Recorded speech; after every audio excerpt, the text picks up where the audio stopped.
تو وہ پھر بتانے لگے۔ دراصل وہ بچہ تھوڑا شرارتی اور کھیل کود کا شوقین ہے۔ وہ ہمارے احمد کو دوست بنانا چاہتا ہے، اس لیے جب احمد رات کو سوتا ہے تو وہ کھیلنے کے موڈ میں احمد کے پاس آتا ہے اور اسے جگا دیتا ہے، جبکہ احمد ڈر جاتا ہے۔ لیکن اچھی بات یہ ہے کہ صبح اٹھ کر احمد سب بھول جاتا ہے اور اسے رات کا کچھ بھی یاد نہیں رہتا۔ بہرحال یہ حافظ صاحب نے احمد کے پینے اور نہانے کے تعویذ دیے ہیں۔ یہ تعویذ پینے کے ہیں، یہ پینے کے پانی میں ملا دو، اور یہ تعویذ نہانے کے ہیں۔ احمد کو ایک تعویذ روز پانی میں ڈال کر نہلانا ہوگا۔ ہاں، یہ ایک تعویذ احمد کے گلے میں موم جامع کر کے ڈالنا ہے۔ تم ذمہ داری سے صبح یہ سارے کام کر لینا اور پریشان مت ہو۔ جب ہم انہیں کوئی تکلیف نہیں پہنچائیں گے تو وہ بھی ہمیں کوئی تکلیف نہیں پہنچائیں گے۔ بس یہ سمجھ لو کہ اللہ کی بہت سی مخلوق میں سے ایک وہ بھی ہیں۔ اب سکون سے سو جاؤ، اوکے؟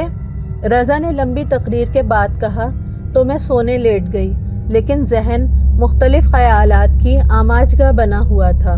دن اسی طرح گزر رہے تھے۔ احمد رات میں کبھی اٹھتا اور میں دم کر کے سلا دیتی۔ وہ بے خبر سو جاتا، صبح اسے کچھ یاد بھی نہ ہوتا تھا۔ میں دوپہر میں بچوں کو سلانے لٹاتی۔ چھوٹے اسجد کو عادت تھی کہ میں جب تک اس کے پاس نہ لیٹ جاؤں وہ سوتا نہیں تھا، اور اب تک اس کی یہی عادت قائم تھی۔ ہاں تو میں اسجد کو سلا رہی ہوتی، سلانے کے بعد لاؤنج میں جاتی تو احمد اکیلا بیٹھا کھلونوں سے کھیل رہا ہوتا۔ میں سمجھ جاتی تھی یقیناً وہ بچہ بھی احمد کے ساتھ کھیل رہا ہے۔ میں سارے کھلونے سمیٹ کر احمد کو سلاتی، لیکن پھر لاؤنج میں آتی تو کھلونے مجھے بکھرے ہوئے نظر آتے۔ میں پھر سمیٹ دیتی۔ اس دن تو حد ہی ہو گئی۔ میں حسب معمول صبح سویرے اٹھی اور نماز وغیرہ سے فارغ ہو کر جب باہر نکلی تو لاؤنج میں باہر کرسی پر نظر ٹھہر گئی۔ کرسی پر بہت سارا تارکول پڑا ہوا تھا۔ تارکول سے بھری یہ تھیلی اس کرسی پر کب سے پڑی ہوئی تھی۔ میں حیرانگی سے اس تارکول کو دیکھتی اور کبھی گرین جالی کو، جس کے اندر برابر بھی سوراخ نہ تھا۔ میں حیران تھی یہ تارکول آیا کہاں سے، جبکہ مجھے اچھی طرح یاد ہے کہ میں رات میں 1 بجے تک اسی کرسی پر بیٹھی رضا سے باتیں کر رہی تھی، اور جب تک میں سوئی تھی ایسا کچھ نہ تھا۔ یہیں قریب کوئی روڈ بھی نہیں بن رہا تھا۔ آخر یہ تارکول آیا کہاں سے؟ پھر بچوں کے اسکول چلے جانے کے بعد نیچے ماموں سے پوچھا، کیا آپ تارکول لائے ہیں گھر میں؟ تو وہ بولے، نہیں بیٹا، میں کیوں لاؤں گا؟ اب تو میرا دماغ گھوم گیا۔ پھر میں نے اوپر بلا کر انہیں کرسی پہ پڑا تارکول دکھایا تو وہ بھی حیران رہ گئے۔ پھر کہنے لگے، حیرت ہے یہ تارکول یہاں کیسے آیا؟ یہ تو 2 اسٹاپ آگے سڑک تعمیر ہو رہی ہے، وہاں تک تو گلی کے بچے بھی نہیں جاتے۔ وہ حیرت سے ڈوبے واپس نیچے چلے گئے، اور میں سمجھ گئی کہ ہو نہ ہو یہ ہمارے گھر میں رہنے والے بچے کی کارستانی ہے، اور میں سر جھٹک کر کام میں مصروف ہو گئی۔ پھر 1 ہفتے تک کوئی واقعہ پیش نہ آیا۔ میں اور رضا مطمئن تھے۔ پھر ایک رات میں بیڈ روم میں بچوں کے ساتھ سو رہی تھی، جبکہ رضا لاؤنج میں ٹی وی دیکھ رہے تھے۔ میں سیدھی کروٹ لے کر لیٹی ہوئی تھی، جبکہ بچے میری الٹی طرف لیٹے ہوئے تھے۔ اچانک میری آنکھ کھلی تو مجھے ایسا لگا جیسے کوئی بچہ پیار سے میری گردن پر اپنی انگلیاں پھیر رہا ہے۔ میں سمجھی اسجد میرے پاس آ کر لیٹ گیا ہے۔ میں نے مندی مندی آنکھوں سے دیکھا۔ کمرے میں اس وقت جب اسجد نے پیچھے سے مجھ پہ اپنا پیر رکھا تو میرا حلق خشک ہونے لگا۔ اسجد اگر پیچھے ہے تو یہ میرے پاس کون لیٹا ہے؟ میں جھٹکے سے اٹھ بیٹھی۔ اب وہاں کوئی نہ تھا۔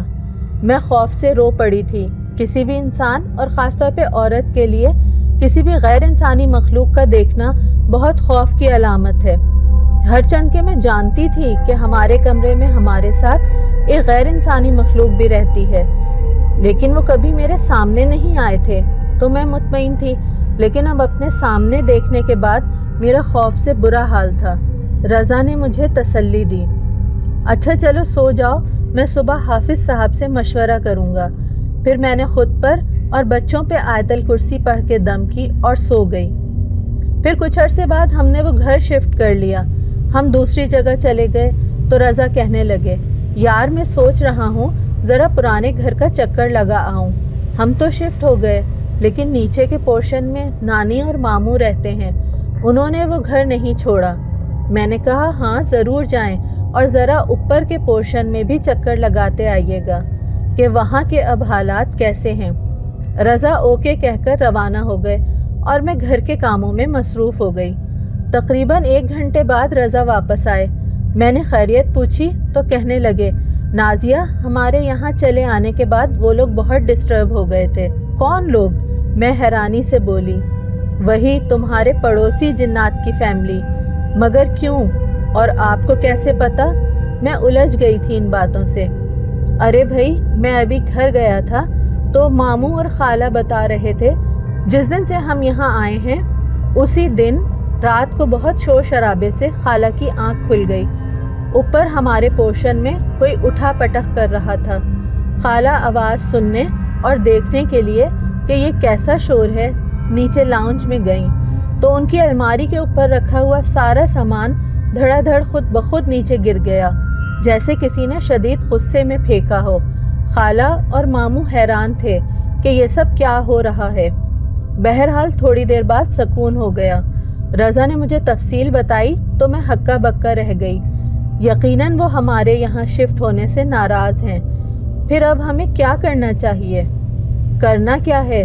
رضا بولے، میں اوپر کے پورشن میں جا کے بول آیا ہوں کہ یہاں خالہ اور ماموں کو تنگ نہ کیا جائے، بلکہ اگر ہمارے ساتھ رہنا ہے تو میرے ساتھ ہی چلیں، جہاں میں رہتا ہوں آپ لوگ بھی وہیں رہ لیں۔ آپ کا کیا خیال ہے؟ وہ لوگ آئے ہوں گے آپ کے ساتھ؟ میں نے حیرانگی سے پوچھا۔ ہاں تو کیا مذائقہ ہے، اگر وہ آ بھی جائیں، انہوں نے ہمیں کوئی نقصان تو نہیں پہنچایا، بلکہ بقول حافظ صاحب کے وہ ہمیں فائدہ ہی پہنچائیں گے، کیونکہ وہ خود ہم سے دوستی کرنا چاہتے ہیں۔ رضا ٹھیک کہہ رہے تھے، انہوں نے کبھی ہمیں تنگ نہیں کیا تھا، بلکہ شاید آئندہ دنوں میں کچھ فائدہ ہی دے سکتے تھے۔ چلیں ٹھیک ہے، جیسے آپ کی مرضی۔ اور پھر دوسرے دن جب میں احمد کو اسکول کے لیے اٹھانے لگی تو احمد نے نیند میں مجھ سے کہا، ماما 3 لوگ ہمارے گھر میں رہنے آ گئے ہیں۔ میں نے حیرانگی سے اسے دیکھا تو میں سمجھ گئی کہ وہ کس کی آمد کی اطلاع دے رہا ہے۔ میں نے کہا، ٹھیک ہے بیٹا، اور بچوں کو اسکول بھیجنے کی تیاری کرنے لگی۔